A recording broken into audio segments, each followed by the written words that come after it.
Basically, my presentation is going to be about cybersecurity basics and also ransomware. So I'm going to go over a few basics with you, and then we're going to watch a short video presentation about those basics, and then I'll go into more detail. And then the last section will be all about ransomware, because it seems to be what municipalities are facing right now as far as the biggest cybersecurity threat.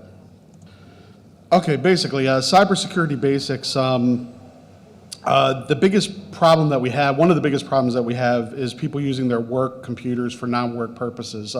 For instance, if you're accessing personal email at work, they can tend to infect the computers because your personal email can have, something that's coming in that's not being scanned by, cybersecurity gateways and things like that.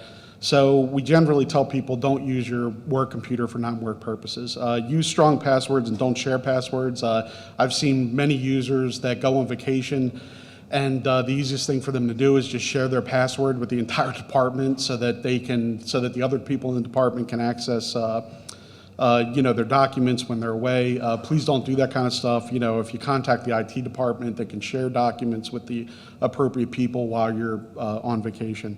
Only open email attachments that you're positive or secure. So basically, only open those email attachments that come from people that you're confident that it came from them. A lot of these attacks are really sophisticated now, and I'm going to show you a few examples of how sophisticated they are. And they look as though they're legitimate, but they're really not. And there's a few things that you can check on the email to see whether it's legitimate or not. Protect sensitive information. Email is not secure and encrypted by default. So don't send things like social security numbers through email, any kind of personally identifiable information, health information, sending health information if you're part of an organization, sending health information via email that's not encrypted is actually a violation of HIPAA, which is federal law, and the organization can be hit with some serious fines because of that. And basically, immediately report any suspected security breach to the appropriate IT staff, especially when it comes to ransomware. The biggest thing that you can do if you're hit with ransomware, a lot of people tend to not report this kind of things because they're afraid of disciplinary action. But I can guarantee you that if you report it right away, our chances of remediating the issue skyrocket. And if you sit on that infection and wait to report it because you're afraid of disciplinary action or something like that, it's only going to make the situation much worse. Okay, so this is a short video presentation about IT security. It's kind of funny. It's called The Does of IT Security. It's about 15 minutes long, and then once we watch this, I'll come back and talk more in depth about what they spoke about.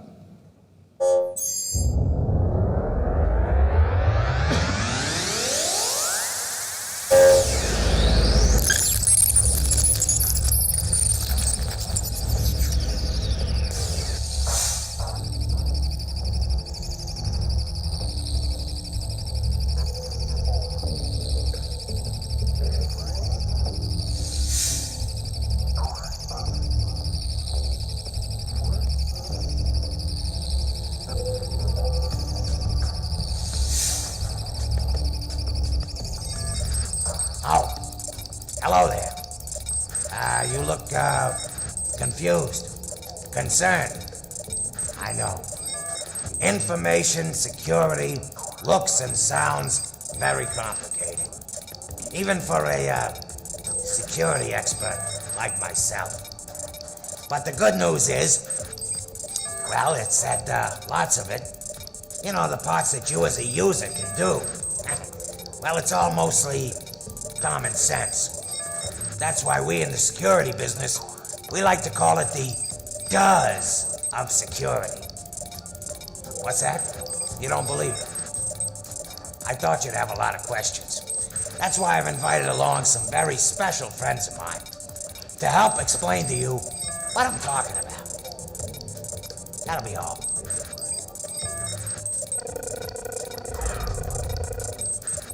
Tailgating, also known as piggybacking, is when a person attempts to enter a secure area or building by following an authorized person. Use of credentials, like swiping an ID badge, should be used to verify that each person is authorized to enter the area.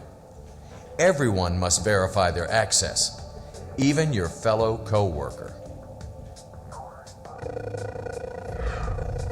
Hey, Bob, if someone is tailgating you, remind them to use their credentials, typically their ID badge, for access. Hey, tilt that camera down here, big guy. Look, you didn't even notice me, just like some people may not notice the tailgater. Tailgating is not always obvious, so pay attention to who's following you. If you need assistance, call security. Remember, letting an unauthorized person into a secured area might mean a guy a lot bigger than me will probably come looking for you. Look, the pain, the pain. Your computer's password is the key that unlocks information and related resources for your use. You are responsible for protecting all accessible information, as well as any actions taken using your computer account. You must protect your password from use by other people. There is an even higher risk concerning mobile devices, like laptops. Never put the password directly on the device where it can easily be found. That's just what a thief wants. Hello, neighbor. It's a beautiful day in my neighborhood. You want to keep your neighborhood beautiful and safe too, don't you? I thought you would. Today's security word is password. Can you say that? Password? I like the way that word sounds. Passwords are like the keys to your house. And you never give your house keys to a stranger, would you? I didn't think you would. So never, ever use easy to guess passwords like ABC. We need to know our ABCs, but let's keep them away from our password. A good password is both easy for you to remember, but hard for anyone else to guess. Kind of like a mystery. Don't make it obvious. And remember, change your password regularly, as detailed in security policy.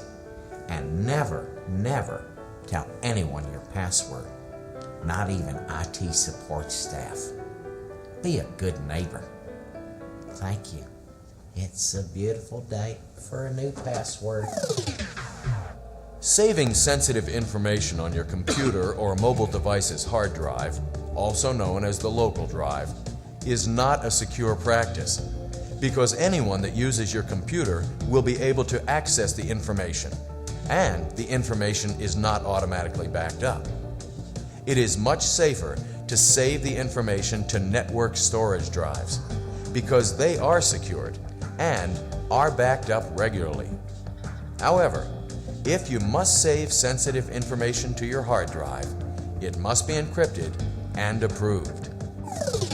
Now listen to me, this is really important for all those laptops and those other wimpy mobile devices you guys insist on using. Yeah, you and your Blueberry. These things can be easily lost, stolen or damaged while in transport. And you know what happens then? It makes me so angry just thinking about it. The sensitive information stored on these devices will be compromised or lost completely, terminated. Oh no. It looks like this machine has been terminated. I hope it wasn't one of my friends. Hasta la vista, old buddy. It's a good habit to lock your computer's desktop every time you leave your computer, no matter how quickly you expect to return. Although your computer may be set up to lock automatically after a specified time, you shouldn't depend on this function. It only takes a few seconds for someone else to use your computer while you're away from your desk, and you'll pay the consequences.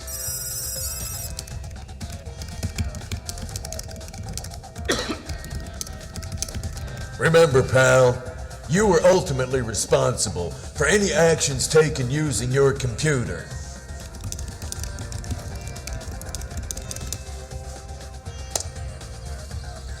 Even if you were not the person doing it. Printed information can be just as sensitive as electronic information and must be handled securely. Since the printer may not be in your immediate work area, Know which printer you are using, and pick up sensitive printouts immediately. If possible, use a printer that requires entering a PIN code. Finally, if the printed version is to be given to someone else, make sure they are authorized to have the information. Well, let me say this about that. When sensitive printed information is no longer needed, dispose of it using approved shredder facilities. Believe me, you don't just throw it in a trash or recycle bin. Boy, I can tell you some horror stories about that.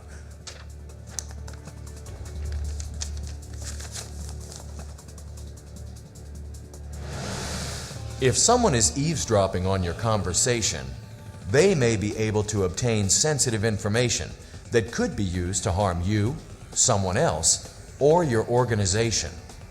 When talking about sensitive information, always be aware of your environment and who is around you. Better yet, Chief, save sensitive conversations for areas that are more secure.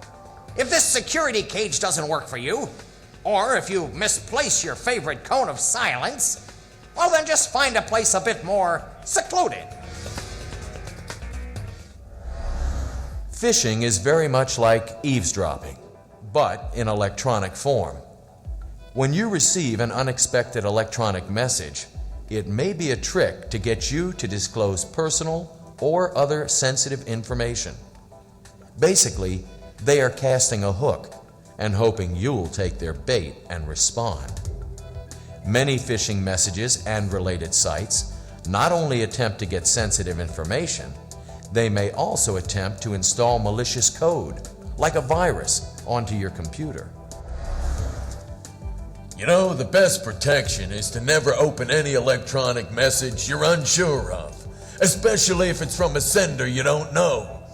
If you do open such a message by mistake, and believe me, this could be a really big mistake, do not open attachments or click on the links, for crying out loud. Again, the best defense is to just delete the message. And keep you from entering the liability zone. You know, that guy sure looks familiar. Dangerous attachments can sure do a number on you. Where's Johnny? Although you have been careful to protect information in the office environment, you must also protect information and devices outside of the office. Physical asset security includes tangible controls over printed information, laptops, personal digital assistants, and other media devices. Never leave electronic media where it can be stolen or used without your knowledge. Now, always know where these assets are, and that they are free from theft or damage. When traveling, by the way, always keep these assets securely with you. And, like I said, always know where they are. Ah, there you are. Now, if you must lock these assets up in your car, make sure that they are not placed where someone could see them. You know, I keep asking the missus to have that fixed. It's me again, neighbors. And you know, we really are all in the same security community. For the most part, everything we've told you is just good old common sense. Nothing that's too hard to do. I like easy things. So here is a to-do list for you. Get it? To-do list. I like that. Don't let anyone follow you into an area who has not been verified as approved for the area. Guard your password and change it often. Save sensitive information to secure, backed-up network storage areas. Lock your computer's desktop when unattended. Pick up sensitive print jobs immediately and know who is approved to receive them. Hold conversations about sensitive information in secure surroundings. Be wary of unsolicited electronic messages from unknown individuals. Keep electronic media secure and safe from theft or damage. All right, neighbors, time to listen very carefully. Can you tune your ears in? We're going to really listen. I want you to always remember this. The most important piece of any security plan is YOU. That's right, you. Just follow these simple guidelines and encourage your coworkers to do the same. After all, isn't that what good neighbors do? Well, I guess I'll see you in the neighborhood.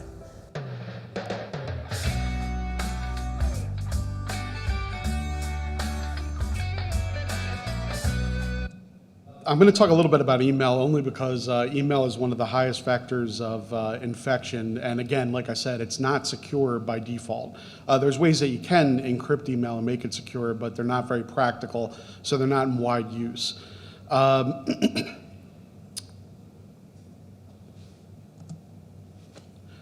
legal precedent, emails belong to the employer or the organization and not the employee. A lot of people think that emails in a private or public organization are protected by the First Amendment, and they're just not. That's by legal precedent. Basically, any email that you construct on a computer or device that's owned by the organization or that goes through the organization's systems is actually owned by the organization, and it's not protected by the First Amendment. Email transmissions from an NJ government office are also subject to OPRA request. So OPRA standards tell us that we have to archive all electronic documents for a period of 3 years, and those documents can be released to the public if they're requested. So basically, the bottom line that we talk about in the security industry is don't send any email that you wouldn't be comfortable publishing literally in the newspaper.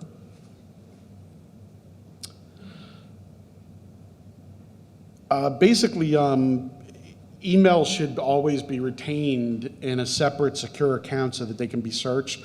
This helps with legal proceedings also. If emails are ever subpoenaed by the court, it will help you that the archived emails were in a separate account and they couldn't be tampered with.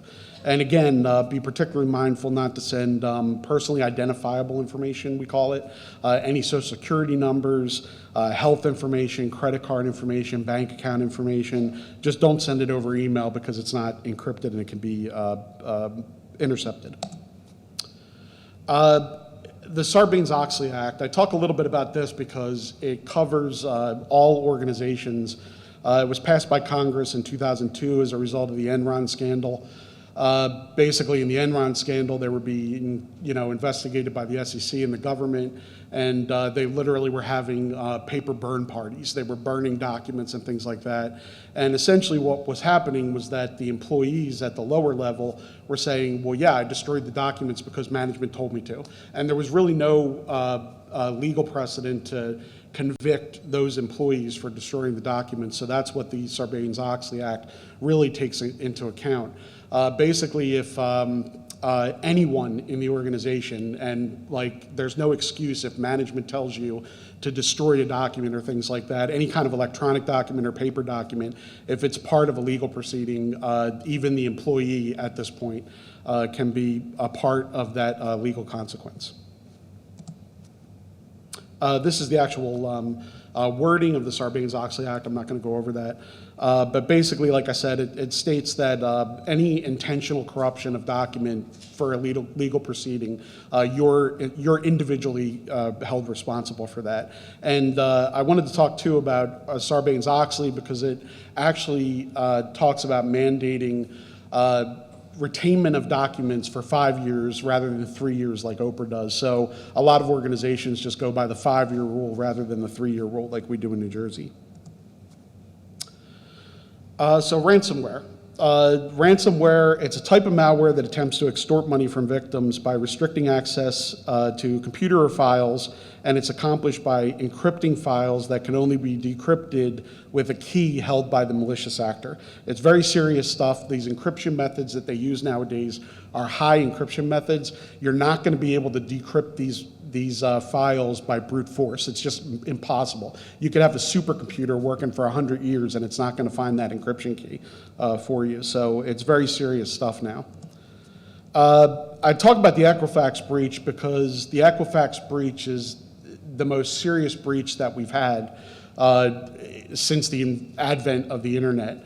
A ton of information was gathered by this Equifax breach, and the problem is that almost everybody in America was affected in some way by this. And what that means is that some portion of your personal information is now in these hacker databases that are on the dark web. And essentially what scammers are doing is that they're using those pieces of information to make their phishing emails more sophisticated. So now when a phishing email comes through, it's probably going to have some personal information that's linked to you as part of that phishing email, and that makes it much more difficult to determine whether the email was actually, a phishing email or a legitimate email. And they're using this to great effect. They can use your name now. A lot of times they know the people that you associate with. So what they'll do is say, this message is from blah, blah, blah, and it will be your friend. And it'll say like, hey, I just wanted to tell you about this thing, so please open this document. And it makes it look very sophisticated, and it's hard to tell.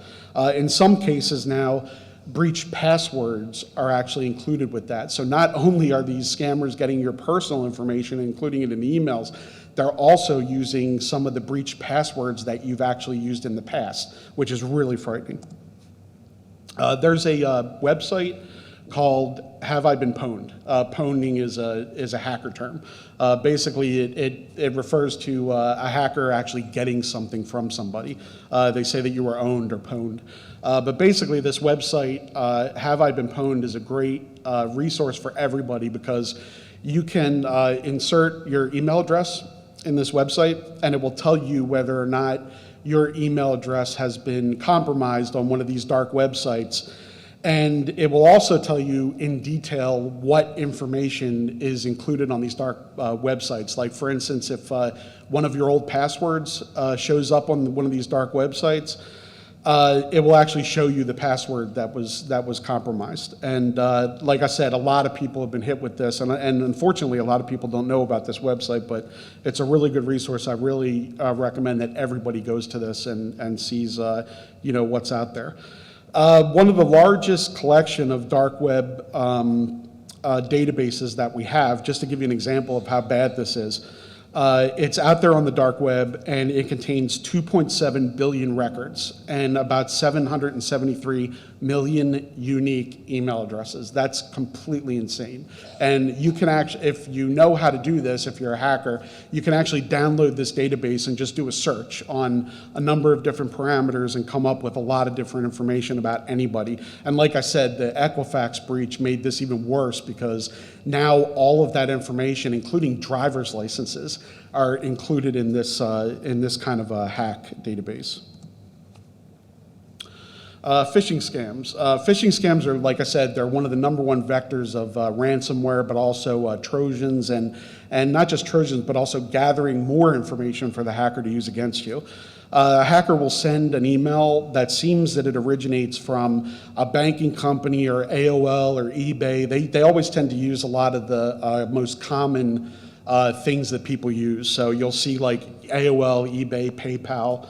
The email usually states that that company's data security has been compromised in some way, and it will link you to a website that requires you to put in your personal information in order to update, your information that was supposedly breached. And usually that's not the case. I mean, no legitimate company is going to contact you via email and ask you then to update your personal information. If a breach occurs and it really did affect you, they're required by law to actually send you a letter stating exactly what information was breached and how to go about fixing it. So this is an example of one of the phishing emails that I received.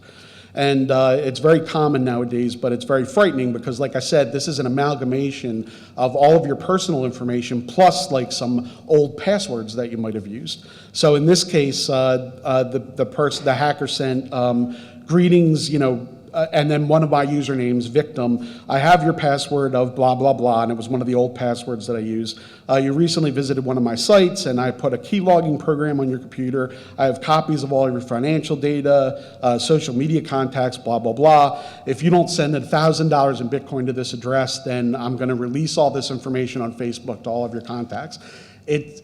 Obviously, I could tell because I'm part of the security industry, but one of the things that happens is that they're counting on you to panic. They don't want you to think about this. And if you think about it logically, the person has nothing on you because they would have sent examples of what they had, so they don't have that. But this is an example of how sophisticated these phishing emails are. And if you read it on face value, a lot of people are just going to panic and go, oh my God, I don't want my personal information out there. So let me go ahead and just do this and get it done and over with. And obviously it's extortion, and it shouldn't be effective, but it is. Here's another example of a phishing email. This is a common email that will list, for instance, in this case, it said Mid-America Bank, that their bill paying service was affected, and please go ahead and click this link to log into Mid-America Bank and update your bill pay services. This was a false email, obviously, and I'll show you what to look for to tell how these emails are actually false. So one of the things that you can do in Windows and in Mac machines is actually run your cursor over the alleged link. And in this case, what you would see is that the correct URL for Mid-America Bank is actually midambk.com. But when you highlight the actual link, it comes up with redirect.eu/midamericabank.html. So what that's telling you is that it's not actually going to the American banking website. It's actually redirecting you to a different hacked server over in the EU, and that it's made to look like, Mid-America Bank. So you can see that these, again, these phishing emails are very sophisticated, and it's very important to really monitor every email that you receive. I always tell people that if you receive emails like this, and you're not too sure, obviously just call the bank. Call the bank up, say, I got this email, and I want to know if it's true or not. If it's not true, they're going to tell you over the phone. If it is true, they're going to redirect you to the actual website to go to. So recent losses from ransomware. These are losses that have happened within the last 5 years. Cumberland County was hit a few years ago. And it was pretty bad. Now, this wasn't actually ransomware. This was an actual phishing email. And what happened was one of the people in the finance department clicked on a phishing email, and it downloaded a Trojan onto their computer, which actually keylogged all of the banking information that they were entering into their web browsers. So before they realized that the breach had occurred, they found that $102,000 was illegally transferred from an F&M trust account, and that another $36,000 was actually on its way in process before authorities found out, and they were able to actually stop that $36,000 wire transfer. But the township lost $102,000 as a result of this. Now, it was even worse because when they actually found out more information about it, it came out that $479,000 had been stolen previously from one of its M&T bank accounts. They wouldn't say exactly how it was breached at the time, but now we know as a result of forensic studies that it was a result of the Clampy virus. And like I said, this was done through a phishing email where someone in the finance department clicked on the link. So this is the kind of stuff that can happen, in real time with clicking on these bad links and installing Trojans and malware. Encryption malware, ransomware. This is the most troubling thing that's happened in the last few years, and it's proliferating at a great rate. And a lot of agencies, including the FBI and the NJ IT community, they're monitoring the fact that municipalities are being hit the hardest. The reason that they're being hit the hardest is because municipalities usually don't have a large IT staff. They usually outsource. These outsourcing companies don't really do a good job of IT security. So what happens is you're just a good hit and run target. It's easy for them to hit you because they know that you're most likely to pay, unfortunately, and they know that and they know municipalities are most likely not to be protected as good as like a state agency or some private agency. So obviously the hacker they encrypt your files and then they attempt to extort money out of you. And the longer that you wait to remediate the problem or to pay the ransom, the more that it goes up exponentially. Investigation may involve the state police or the FBI. I always tell people that you got to make sure that you're securing your computer and that you're responsible for it, because I guarantee you what's going to happen is if you are infected by ransomware and this is the cause of a problem in your organization, the first suspect is going to be you. The police don't know whether you're the one that actually did this to extort money from the organization, so they have to eliminate you as a suspect first, and you do not want to be part of that investigation. Now, the other person that they're going to implicate is obviously the IT staff, because they have the knowledge to do something like this. So it's in everybody's best interest to just make sure that that you're actually not infected by ransomware. This is an example of the WannaCry ransomware, and I'll talk about WannaCry in a second, but this is what actually comes up on your computer when you're infected by the ransomware. And you can see what's happening in this case is that the attacker is actually asking for a small bit of money, $300 worth of Bitcoins, and you basically have 3 days in order to pay this $300 in order to get the decryption key. So, again, you have a finite period of time to pay these extortion attempts, and I'm not saying that you should, and I'll talk about that in a minute, but if, the problem is that if you can't remediate the problem, if you can't actually reverse it, then something's got to happen. You're either going to have to decide whether you're going to actually pay the ransom or whether you're just going to go ahead and restore everything from backup, not from backup, but from, paper copies and things like that. But this is actually what the screen looks like. Okay, so the Baltimore ransomware attack, that just happened recently, and it is huge. And these ransomware attacks really should not be happening at the rate that they are. I mean, if you follow simple security methods and if your system is hardened, there's really no need for these attacks to be as successful as they are. So when these attacks are successful, it tells me that the organization is not doing the due diligence that they need to do. They're not investing the proper money in IT security to shore up their systems. Basically what happened in this case is that, again, like you saw before, hackers demanded $76,000 in Bitcoin at this point. They gave them 3 days to pay. And the mayor decided that they were absolutely not going to pay this extortion attempt. So what wound up happening is that over the course of those days, it interrupted real estate transactions. Literally everything was encrypted on their entire network. They were just dead in the water as far as IT goes. They couldn't do anything. They couldn't take tax revenue in. They couldn't do a simple lookup of real estate transactions. They couldn't issue permits, things like that. It was very effective.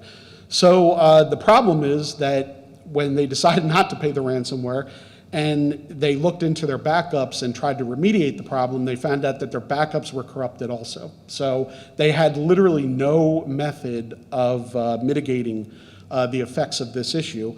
So what wound up happening is that they called in an IT firm, they called in a lot of experts, obviously they called in the FBI, but the bottom line is over the course of a few weeks, and they're still not recovered, by the way, and it's been months, but over the course of a few weeks, they've lost $8.2 million in losses. And again, this had to do with delayed revenue from property taxes, real estate fees, fines.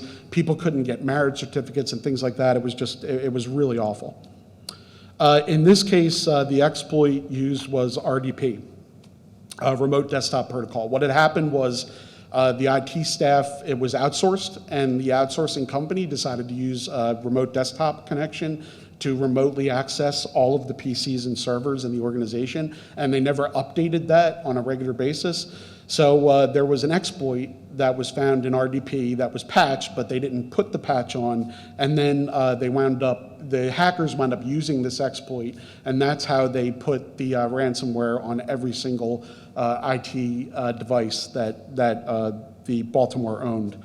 I'm going to say this multiple times, but proper backups are what prevents these ransomware from being effective. You cannot prevent every single incident happening to your network. If you're on the internet, you're going to be compromised at some point. The issue is, can you mitigate the effects of that compromise? And the way that you mitigate the effects of that compromise are extremely secure and extremely effective backups. The other thing that I wanted to mention is that, again, like I said before, these are hit and run attacks. Hackers are interested in quick money. They want you to panic. They want you to pay the ransom. And as you'll see from the statistics that I give you, actually paying the ransom is actually a pretty effective method of mitigating the disaster, the effects of the disaster, if you have no other choice to do so, if your backups have failed and everything like that. But like I said, you've only got that finite window to actually pay the ransom at a small fee. So it's something that you should be talking about right now. It's something that every organization should be talking about, like what happens if we are hit with ransomware and everything fails? What are we going to do? Are we going to pay this ransom, or are we not going to pay this ransom? And if you're going to pay this ransom, it helps you to actually kind of understand, how much money that you're going to pay and what's going to be involved in actually paying the ransom. And John, if I could just add to that, what a lot of you should do is check with your insurance. You probably have coverage. You better make sure you have coverage and what you're covered for. And you should be recovered on all sides, including being reimbursed if you have to pay the actual bid comp. Your insurance should do that if you have the right policies. And then you also need the other side where they're going to defend you. They're going to, have forensic, track it down and stuff, and then do all the notification. But check with your insurance and make sure you have adequate insurance to protect as well. And Tom's correct, and there's actually a lot of small government agencies that have been hit by ransomware and that have actually paid the ransom. And there's two different methods of thought on this. Like the FBI will tell you, don't ever pay the ransom because you're just you're proliferating these attacks. Like anyone that's successful, they're going to keep doing these attacks. But like I said, if all of your backups fail and everything like that, and you're faced with $8.2 million to restore everything, then unfortunately it might be better to pay the $10,000 in ransom. And I can tell you right now that there was like a municipality in Florida that was hit with that. They had to pay about $15,000 because their backups failed. They actually had the ability to pay that ransom at a much smaller rate, but they couldn't do it within 3 days because the issue was that it had to go before council. So they had to go and debate whether they were going to do this, and it literally took them 7 days, and during that time, the clock was ticking. So that ransom went up to $15,000. And at the time then, when they saw that the ransom kept going up and they knew that they had no effective form of remediation, they went ahead and decided to do it. But that's what I was talking about. If you talk about this beforehand and you decide what your method is going to be if all else fails, then if you do have to go before council or something like that, everyone's prepared. They can make the decision quickly at that point, and you're not going to pay even more money, unfortunately. And like I said, I'm not telling you to pay it or not pay it. It's just there's benefits and pros to all of them. But one thing that I can tell you that the media never talks about is that one of the things that happens when you do pay a Bitcoin ransom, everybody thinks that Bitcoin is completely anonymous, and it's false. It's not completely anonymous. You can track Bitcoin transactions. What you can't do is you can't find out who sent the Bitcoin transaction or who received the Bitcoin transaction. But what I can do is, for instance, if as an IT security person, if you pay that Bitcoin ransom, what I can at least do is track it back to the wallet that it went to. And it doesn't really help you, in a lot of cases, but it can help you to prosecute the person if, for instance, it's a lot of these ransomware transactions happen overseas with countries. The hackers specifically set up Bitcoin wallets in countries that are not friendly with the United States. So we don't have reciprocity. We can't actually subpoena those Bitcoin wallet companies to get the information. But if a hacker does use an organization that's friendly with the United States, what I can do is I can track it back to the wallet, and then the FBI can then issue a subpoena to that company and get the actual person that received this. And ironically, what we find, which is really bizarre, is that a lot of the times that these ransomwares are paid, they're never even collected. They literally just sit there in the wallet. And what happens is when you pay the ransomware, it's automated. You automatically get the decryption key once it hits the Bitcoin wallet. But a lot of times that money just sits there in the wallet and nobody collects it.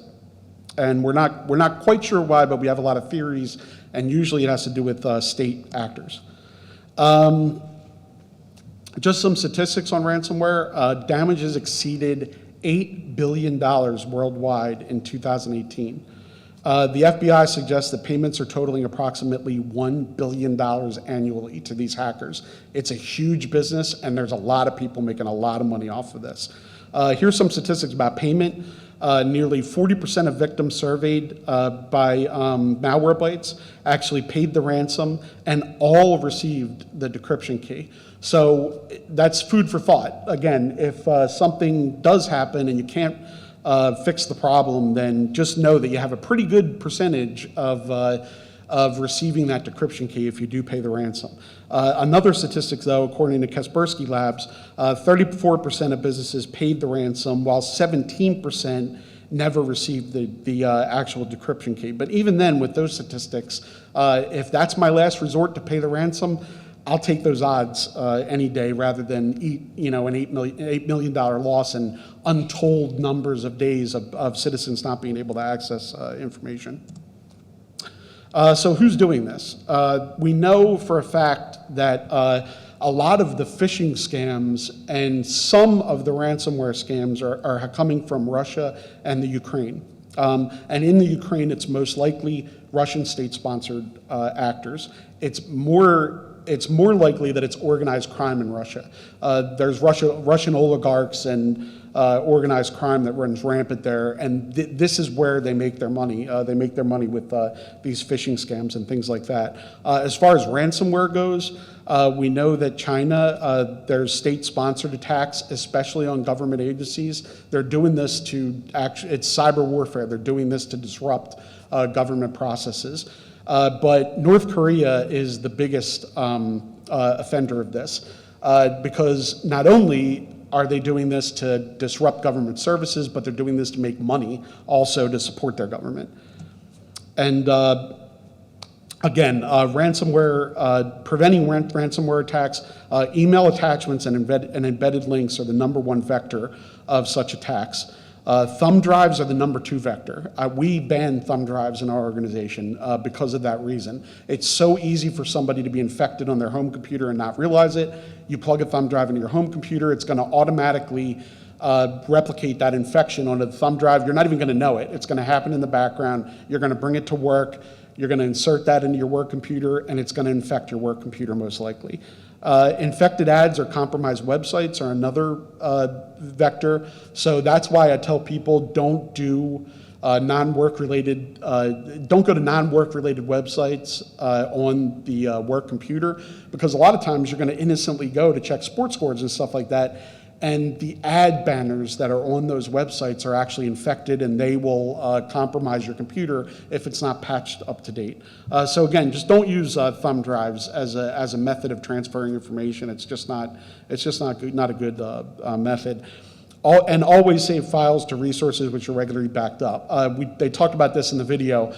Please don't save any files that are critical to the organization on your local computer, because they're most likely not going to be backed up. So if you have a network drive and a server, you've got to make sure that you save every single thing onto that network drive and server, because that's all that's being backed up in most IT organizations. It's just too hard and takes too many resources to back up all of the contents of every computer and every server.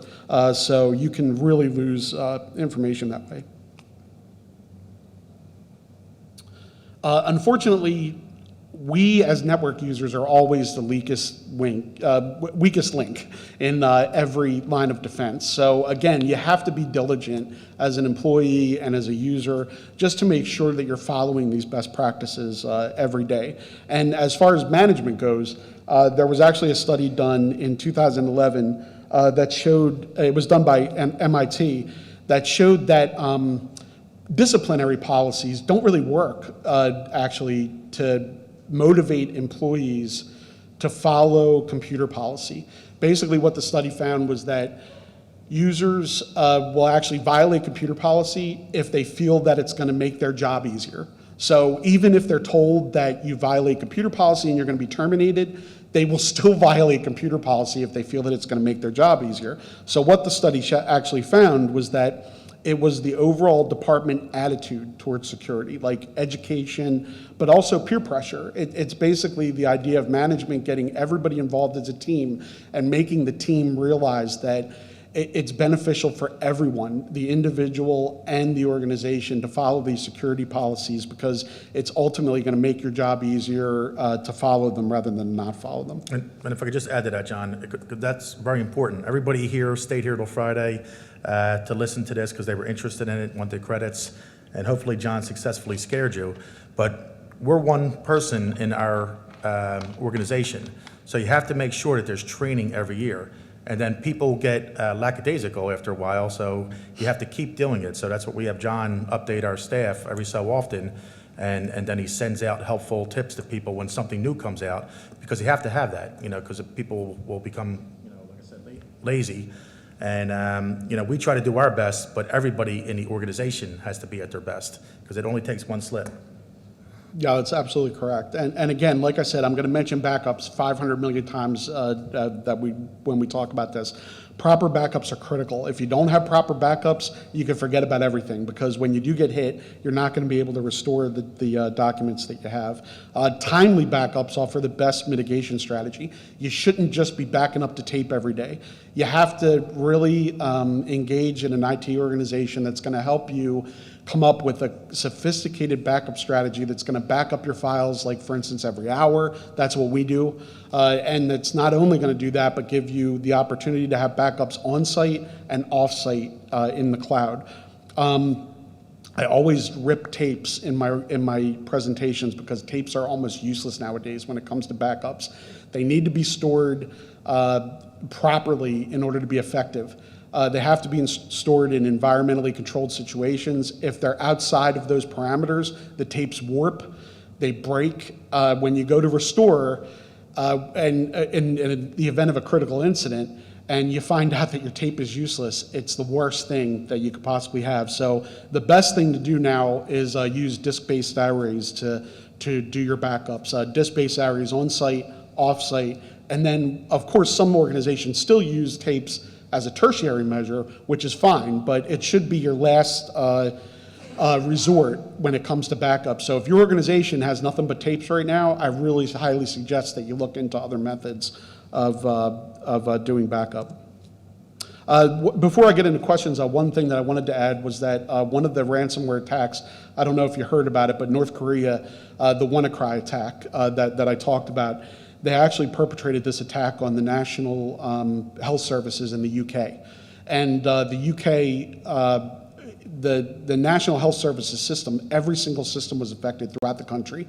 And this is how bad that these ransomware attacks are becoming. Not only did it cost them $12 million to remediate the issue, but lives were lost, literally. Like, doctors could not access patient information. They couldn't access what medications that the patients were using, what dosages that they needed to give, and patients literally lost their lives as a result of this. So as a matter of fact, one of the things that happened is that the National Security Agency here actually recommended to Congress that should an attack like this happen in the United States, that it be literally considered an act of war. That's how serious that this kind of stuff is becoming. So ransomware is really just deadly to organizations, but it's also deadly to the country. It's a really, really bad issue.